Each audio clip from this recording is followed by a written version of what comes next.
দুইটা চোখ পুরো রমজান মাসে কোনো ইসলাম বিরোধী দৃশ্য দেখতে পারবে না। টেলিভিশনে হোক, মোবাইলে হোক, পেপারে হোক, অফিসে হোক, রাস্তায় হোক, ইচ্ছাই হোক, কোনো বেগানার দিকে চোখ পড়ে গেলে ঘুরে যাবে।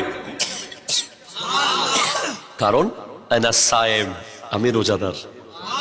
সেকেন্ড ট্রেনিং হচ্ছে এই দুইটা কান 30 দিন রোজার ভিতরে এক শব্দ কোরআন সুন্নাহর বাইরে কোনো শব্দ শুনতে পারবে না। প্রয়োজনে কানের ভিতরে পাথর। আচ্ছা, আপনি কি শুনতেছেন? কেউ দেখতেছে? আপনি যদি বেডরুমে ঢুকে সারাক্ষণ গান শুনেন, কেউ দেখবে? আপনি যদি কানে একটা ছোট্ট হেডফোন লাগিয়ে 24 ঘন্টা গান শুনেন, কেউ বুঝতে পারবে? That is the like lung of Ramadan. কানে কোরআন সুন্নাহর বাইরে কিছু না শোনা, এটা রমজানের ফুসফুসের মতো। সুবহানাল্লাহ। এরপর নাক, ট্রেনিং নম্বর 3, নাকে কোন ধরনের কোরআন সুন্নাহর বাইরে কোনো কিছুর খুশবু নিতে পারবে না। আমাদের দেশে বর্তমান যুব সমাজ বিভিন্ন অশ্লীল, বেহায়া, বিকৃত মাদকে আসক্ত। নাক দিয়ে কিসের কিসের খুশবু জানি নাই। এই রমজানে সেটা করা যাবে না। এটা রমজানের আরেকটা ফুসফুস। সিদ্দিক আকবর তো রীতিমতো জিহ্বা ধরে রাখতেন হাত দিয়ে, যেন মুখ দিয়ে একটা শব্দ বের না হয়। শব্দ বের হলে যদি ভুলে কোরআন সুন্নাহর বাইরে শব্দ চলে আসে। কে উনি? আবু বকর সিদ্দিক, যিনি গোটা জগতের নবীদের পরে যার মকাম, আফজালুল বাশার বাদাল আম্বিয়া, আফজালুন নাস বাদাল আম্বিয়া, যিনি দুনিয়াতে দাঁড়িয়ে বহুবার আমার নবীর থেকে জান্নাত নিয়েছেন। জান্নাত আমরা দিতে পারবো না, নবী দিতে পারবে। ঠিক কিনা? জোরে কথা বলেন না। উনি জিহ্বা ধরে রাখতেন যাতে মুখ দিয়ে কথা বের না হয়। আপনি কি করবেন বলেন? আপনার আমার কি করা উচিত? 30 দিন রমজানে একটা শব্দ, গীবত, চুগলি, গালি, কোরআন সুন্নাহর বাইরে একটা ওয়ার্ড বের করার কোন সুযোগ, যদি বলেন কোন সুযোগ, 30 দিন। আল্লাহু আকবার নাই। It's a training number 1 চোখ, ট্রেনিং নাম্বার 2 কান, ট্রেনিং নাম্বার 3 নাক, ট্রেনিং নাম্বার 4 মুখ। আরো জোরে বলেন। ট্রেনিং নাম্বার 5 দিল। এটা হলো রোজার হার্ট। দিল যেভাবে আপনার নিজের হার্ট, দিল আবার রমজানেরও হার্ট, আপনার রোজারও হার্ট। কিভাবে? চোখকে বন্ধ করে রাখা যায়, কানে হাত দিয়ে রাখা যায়, মুখকে বন্ধ করে রাখা যায়, দিলের ভিতরে কোনো কিছু কন্ট্রোল করা যায় না। ঠিক কিনা? জোরে কথা বলেন। এজন্য দিল যেন কোরআন সুন্নাহর বাইরে কিছু না ভাবে। মানুষ কি বলে, তোর অন্তরত কি চলে দে। এই যে অন্তরের খবর জানেন কে? আরো জোরে, কে কে কে?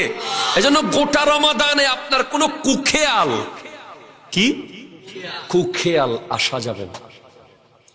দিলকে কন্ট্রোল করতে হবে। দিল কো সামলালো।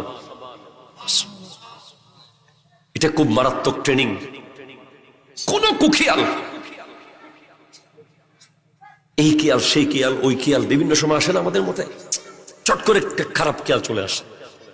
এই জন্য একটা দোয়া পড়তে হবে, ইয়া মুকাল্লিবাল কুলুব সাব্বিত কলবি আলা দীনিক। হে কলবের নিয়ন্ত্রণকারী, আপনি আমার কলবকে আপনার দ্বীনের উপরে অটল রাখুন। Control of heart. এরপরে 6 নম্বর প্রিপারেশন হলো 2 হাতের প্রস্তুতি। এই 2 হাত পুরো রমজানে কোরআন সুন্নাহর বাইরে কোনো কিছু টাচ করতে পারবে না। কারো গাছের পেয়ারা, কারো পুকুরের মাছ, কারো গাছের নারিকেল, সোনামুড়ি খাইতে কিনতে গেছেন 10 টাকা, 3 টাকার খাই ফেলাইছেন টস করে। কাউকে চোয়ার মারা, কাউকে ধাক্কা মারা, কাউকে ঘুষি মারা। এই হাত বড় সতর্ক। আর এমনিতে আহলে সুন্নাত ওয়াল জামাত হলো তারা যারা মাথা দিয়ে দেয়, হাত বাঁচায়। ঠিক কিনা জোরে কথা বলেন না? দুনিয়ার নিয়ম হলো মাথা বাঁচানো হেলমেট দিয়ে দিয়ে, কিন্তু ইমাম হোসাইনের নিয়ম হলো হাত বাঁচানো মাথা দিয়ে। এই জন্য হাতকে কন্ট্রোল, যেখানে সেখানে হাত দেওয়া যাবে না। হাতটা দেওয়ার আগে বুঝতে হবে যে হাত কি কোরআন সুন্নাহর ভিতরে আছে কিনা। এরপরের প্রিপারেশন হলো লজ্জাস্থান। আপনার লজ্জাস্থানকে প্রস্তুত করতে হবে, কন্ট্রোলের প্রস্তুত। এটাকে পুরো রমজান সংযত রাখতে হবে। এরপরের প্রস্তুতি হলো পা। এই পা কোরআন সুন্নাহর বাইরে এক কদম কোথাও যেতে পারবে। কোথাও কারো কাছা আইলে, কারো কোন ধরনের ক্ষতিতে, কাউকে লাথিতে এই পা ব্যবহার হতে পারবে না। কোন বেগানার রাস্তায়, কোন মেয়ের আহ্বানে, রেস্টুরেন্টে, পার্কে এই পা যেতে পারবে না। তাহলে এই 9টা 8টা প্রিপারেশন নেওয়ার পরে 9 নম্বর প্রস্তুতি হলো সেহরি আর ইফতার। ঠিক কিনা জোরে কথা বলেন? আপনি শোকে সিনেমা দেখবেন, আবার খেজুর দিয়ে ইফতারি করবেন, একদম আজুয়া খেজুর। আপনি মুখে সারাদিন গীবত করবেন আর গালি দিবেন, আম্বর খেজুর 1 নম্বর দিয়ে সেহরি করবেন। আপনি হাত দিয়ে মানুষ মারবেন, আবার ইফতারের দুধ কলা দিয়ে ভাত খাবেন সেহরিতে। মাফি হাজা সিয়াম। এটা রোজা নয়। রোজা মানে হারাম বর্জন তো আছেই, রোজা মানে হালাল বর্জন। হারাম বর্জন তো সারা বছর করতেই হবে আমাকে, যেগুলো হারাম এগুলো হারাম। রমাদান হলো কমান্ডো। কমান্ডোর কাজ কি? আকাশ থেকে লাফ দেওয়া। কমান্ডোর কাজ কি? সাগরে ডুব দেওয়া। কমান্ডোর কাজ কি? হ্যাঁ, পাহাড় থেকে লাফ দেওয়া। যারা সেনাবাহিনীর কমান্ডো আছে, রোজা সত্যি সত্যি যারা রাখে তারা সুপার ইমানদার, সাধারণ মানুষ না তারা। কারণ তারা হারাম তো বর্জন করে ফেলেছেই। এখন সুবহে সাদিক থেকে সন্ধ্যা পর্যন্ত হালালও বর্জন করতেছে। ভাত খাওয়া তো হালাল, 11 মাস খাইছি, রমজানে খাচ্ছি না। বিবির সাথে থাকা তো হালাল, 11 মাস ছিলাম, রমজানে থাকতেছি না এই টাইমে। তো যদি আপনি এই 8টা ট্রেনিং করার পরে সেহরি আর ইফতার করেন, শাওয়ালের 1 তারিখ আপনি আর বান্দা থাকবেন না, বন্ধু হয়ে যাবেন। একটু জোরে বলেন না সুবহানাল্লাহ। এটা হলো গুনাহ মুছে ফেলার রাবার, গুনাহ মুছার মেশিন। রমজান পেলেন, গুনাহ মুছতে পারলেন না, কপালটা যদি নতুন ব্রিজে নিয়ে ভেঙে ফেলেন তাও দুঃখ মুছবে না। কারণ নবীজি মিম্বরে ওঠার সময় 3 বার আমিন বলেছেন, আমিন আমিন আমিন। তখন সাহাবায়ে কেরাম জিজ্ঞেস করছেন, ইয়া রাসূলুল্লাহ আপনি 3 বার আমিন বললেন কেন? বলে জিবরিল আমিন এসে আমাকে বলে, যে ব্যক্তি বাপ মাকে পেল, জান্নাত কনফার্ম করতে পারল না, তার উপরে লানত। আমার নবী আমিন বলেছেন।